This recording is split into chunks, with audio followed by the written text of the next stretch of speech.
మన ఇన్నాళ్ళు ఇంటర్నేషనల్ క్రికెట్లో రికార్డులు చూసి మురిసిపోయాం కానీ అసలు సిసలైన మారణ హోమం మన దేశవాళీ క్రికెట్ విజయ్ హజారే ట్రోఫీలో జరుగుతోంది.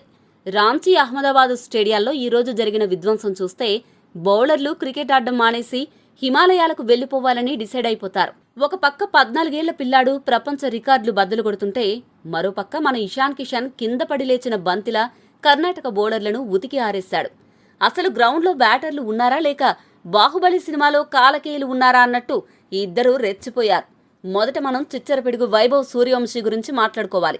14 ఏళ్ల వయసులో మన స్కూల్ గ్రౌండ్లో టెన్నిస్ బాల్తో ఆడడానికి కూడా భయపడేవాళ్లం. కానీ ఈ చిచ్చరపిడుగు మాత్రం లెదర్ బాల్తో అరుణాచల్ ప్రదేశ్ బౌలర్లకు చుక్కలు చూపించాడు. రాంచీలో బీహార్ తరపున ఓపెనింగ్కి దిగిన వైభవ్ కేవలం 36 బంతుల్లోనే సెంచరీ బాది లిస్ట్ ఏ క్రికెట్లో చరిత్ర సృష్టించాడు. మనిషా లేక మెషినా అనేలా వైభవ్ తన బ్యాట్తో పరుగుల వరద పారించాడు. మొత్తం 84 బంతులు ఆడి 190 పరుగులు కొట్టాడు. అందులో 15 సిక్సర్లు, 16 ఫోర్లు ఉన్నాయి. కాకపోతే పాపం త్రుటిలో డబుల్ సెంచరీ మిస్ అయ్యాడు. కానీ అతను సృష్టించిన రికార్డులు మాత్రం మామూలుగా లేవు.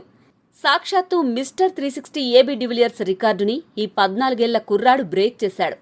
2015లో డివిలియర్స్ 64 బంతుల్లో 150 కొడితే వైభవ్ మాత్రం కేవలం 59 బంతుల్లోనే 150 మార్కు దాటేశాడు. లిస్ట్ ఏ క్రికెట్లో అత్యంత పిన్న వయసులో సెంచరీ కొట్టిన మొనగాడిగా నిలిచాడు. అరుణాచల్ ప్రదేశ్ బౌలర్లు ఇతని బాదుడికి అమ్మో మమ్మల్ని కాపాడండి అని ఆ దేవుణ్ణి ఖచ్చితంగా ప్రార్థించుంటారు. ఇక బీహార్ టీం స్కోర్ చూస్తే ఎవరికైనా మైండ్ బ్లాక్ అవ్వాల్సిందే. వీడియో గేమ్లో ఆడుతున్నట్లు బీహార్ ఆటగాళ్లు రెచ్చిపోవడంతో 50 ఓవర్లు ముగిసే సమయానికి ఆ జట్టు 6 వికెట్ల నష్టానికి 574 పరుగులు చేయగలిగింది. విజయ్ హజారే చరిత్రలోనే ఇది అత్యధిక టీం స్కోర్ కావడం విశేషం. ఇంతకుముందు తమిళనాడు 506 కొట్టింది. ఇప్పుడు బీహార్ దాన్ని క్రాస్ చేసి 574 దగ్గర ఆపింది. ఇందులో ఇంకో విచిత్రం ఏంటంటే వైభవ్ 36 బంతుల్లో సెంచరీ కొడితే ఆ తర్వాత వచ్చిన సకిబుల్ గనీ అనే ఇంకో బ్యాటర్ నేను అంతకంటే స్పీడ్ అంటూ కేవలం 32 బంతుల్లోనే సెంచరీ బాదాడు. సకిబుల్ గనీ 40 బంతుల్లో 128 నాటౌట్గా నిలిస్తే ఆయుష్ లోహరుక కూడా 116 కొట్టి సెంచరీల మోత మోగించాడు. ఒకే ఇన్నింగ్స్లో 3 సెంచరీలు కొట్టడం, అందులో 2 40 బంతుల్లోపై కొట్టడం అనేది క్రికెట్ చరిత్రలోనే అరుదు. బీహార్ బ్యాటర్ల భీకర హిట్టింగ్ దెబ్బకు పాపం అరుణాచల్ ప్రదేశ్ బౌలర్లు ఈరోజు రాత్రికి భోజనం కూడా చేయలేరేమో అని అనిపించింది. మరోపక్క అహ్మదాబాద్లో ఇషాన్ కిషన్ విశ్వరూపం చూపించాడు.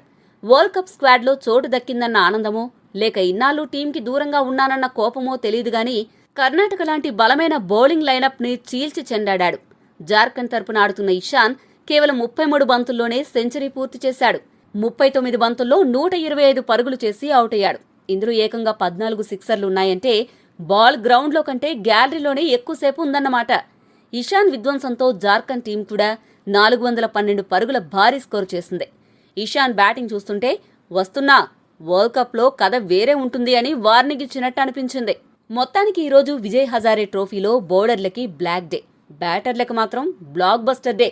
14 ఏళ్ల వైభవ్ నుండి స్టార్ ప్లేయర్ ఇషాన్ వరకు అందరూ పూనకం వచ్చినట్టాడారు. అలా విజయ్ హజారే ట్రోఫీలో సంచలనాలు నమోదవడం ప్రారంభమైందే.